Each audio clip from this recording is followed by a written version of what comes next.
magandang umaga sa inyo guys. So, yan. So, mag-afternoon na po yun dyan guys. Kasi need namin ng maaga. Ng 11 something AM. So, pero mag-afternoon na rin siya. Kasi ang ano namin is 12:10. So, need namin ng maaga guys. Pumunta dyan sa clinic. And, alam niyo naman po sa Canada, pa iba-iba po yung schedule ng lugar. And then, ganyan po talaga. Kaya, hindi po rin namin alam na malapit ba o hindi. So, need talaga namin mag-map or Google Map para maintindihan nyo guys. So, ayan, dyan is bumalik kami kung dito ba yun o ano. Kaya, maganda talaga pag maaga po kayo guys. Pag may schedule po kayo, and need po talaga early 15 minutes po kasi pag hindi po kayo early 15 minutes is may penalty talaga, may bayad po. Ang mali is $90. So, ayun guys. So, ayan. Nagtanong-tanong na lang po kami guys, pero mali po yung pinasukan talaga namin. So, 102 po ang for ultrasound. So, hindi po siya 101. So, mas maganda pong magtanong kaysa naman po magkamali kami. And na maghintay kami sa, hindi kami magtanong, lalo pag mga mahiyain. Tulad namin, tulad ko.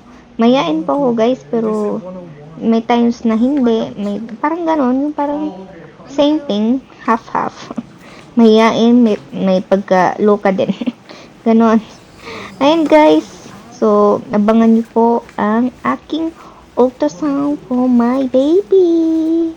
Meron na po siyang kamay, meron na po siyang mga paa. Napaka guys, ewan ko ba, di ko alam ang feel. Parang di ako mapaniwala. My baby pa, oh my god. Parang ganun. Di ko alam ang feel nyo guys pag nabuntis kayo. So,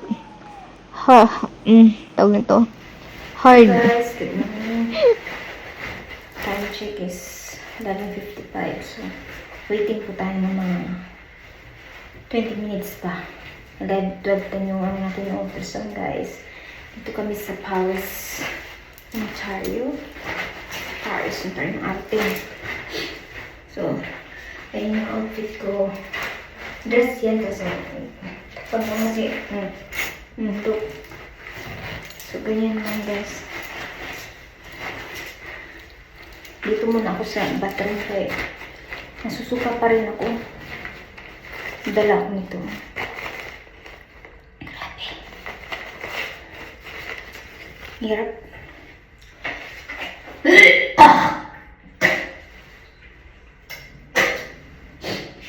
Hirap yung sitwasyon ko.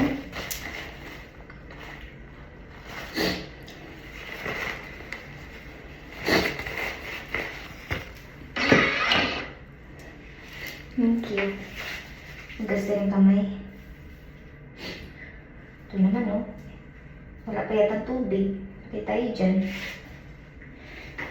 Walang tubig. Nangyari dito. O baka may pintanan. Wala talaga siya. Ayun. Nasa yun ito.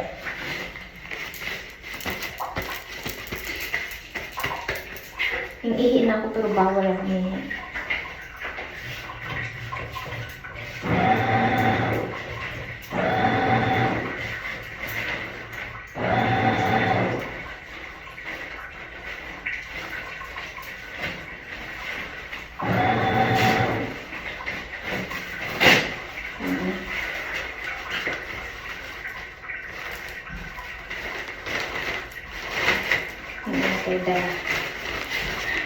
In case emergency. Ang dami tao doon. Kaya parang ito ng duwal-duwal.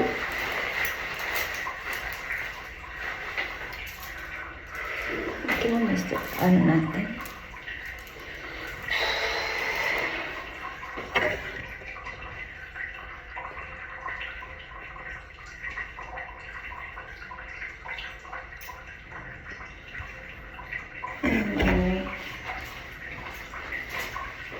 Hindi na tayo.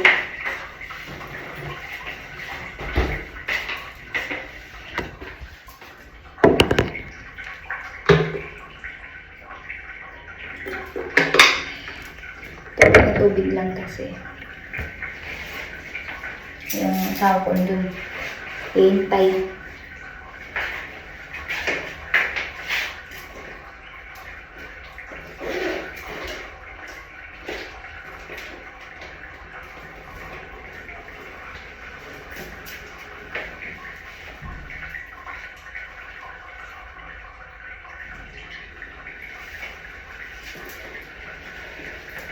Hindi.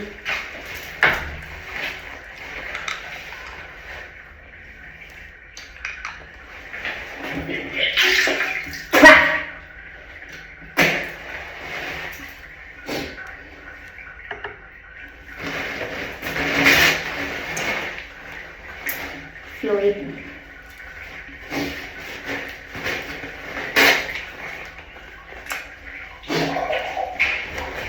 Suka pa rin. Tignan natin. Papatay ng tissue.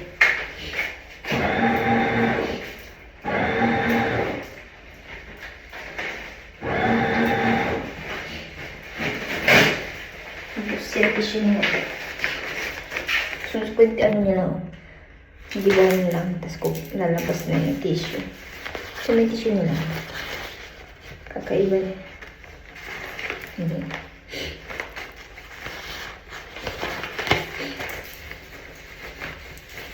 Sana hindi ako magsuka.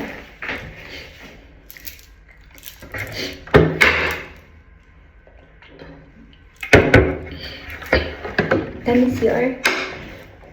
Sabi nakalagay pang private, ay pang public. So, kahit saan dami CR pwede. Grabe. Tingnan natin. Di ba ba? Hindi kita. 3 months. September, 4 months na yan. Ito 4 months na tayo ng September. Sayang, ano, tapos na to. Sabi ng isa, kuha pa ako ng dugo. Sinecheck nila lagi kung meron kang mga sakit-sakit.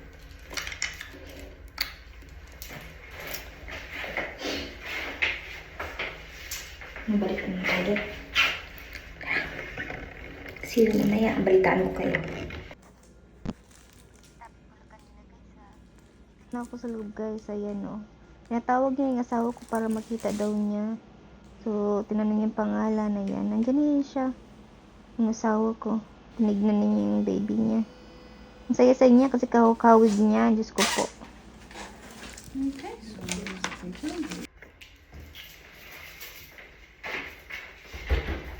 ayun guys, tapos na ako mag-ultrasound. Look at this 3 months.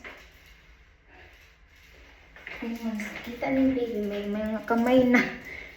Parang talaga siya guys. Parang lalaki. Tingin ko lang, parang lalaki. Puti na ano.